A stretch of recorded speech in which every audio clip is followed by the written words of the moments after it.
బాగానే ఉన్నాం. ఒక ఆయన ఫోన్ చేసిండు, బైరు మహేష్ అని ఆయన ఫోన్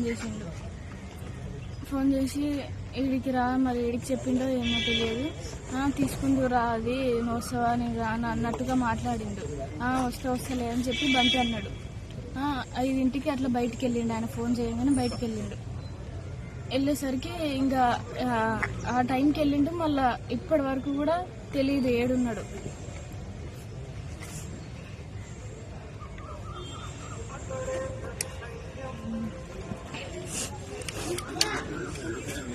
నైట్ నేను కాల్ చేసిన, మళ్ళీ ఆయన ఫోన్ చేసిండుగా, ఆయనదేమైనా వెళ్ళిండేమో అని చెప్పి నేను ఆ బైరు మహేష్కి నేను ఫోన్ చేశాను. ఫోన్ చేస్తే స్విచ్ ఆఫ్ వచ్చింది. ఫస్ట్ 11కి అట్లా చేసినప్పుడు నార్మల్గా లిఫ్ట్ చేయలేడు. లిఫ్ట్ చేయకపోతే ఇంకా వస్తారులే 2 వరకు, 7కి వెళ్ళర్లే ఎప్పటికైనా వస్తాడుగా అని చెప్పి 2కి ఖచ్చితంగా వస్తారులే ఇంటికి అని చెప్పి నేను అనుకుంటే 3 అవుతుంది, ఇంకా 4 అవుతుంది, రావట్లేడు. 3:30కి అట్లా మా వదినకి నేను ఫోన్ చేసి, వదిన ఇంకా బంటి రాలేదు, ఏమైందో ఏమో, నేను ఒక నెంబర్ ఇస్తా, మరి ఆయనతో వెళ్ళిండేమో మాట్లాడు అని చెప్పి ఇచ్చిన మా వదిలికి నెంబరు. ఫోన్ స్విచ్ ఆఫ్ వచ్చింది. మళ్ళీ నేను చేసిన, ఆయన ఫోన్ స్విచ్ ఆఫ్ వచ్చింది, బైరు మహేష్ ఆయనది.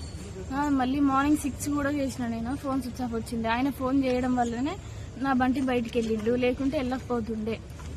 వాళ్ళే ఏదో ప్లాన్ చేసుకుని చేసిర్రు నా బంటిని. 6 months అవుతుంది. ఆయనే చేసిండు.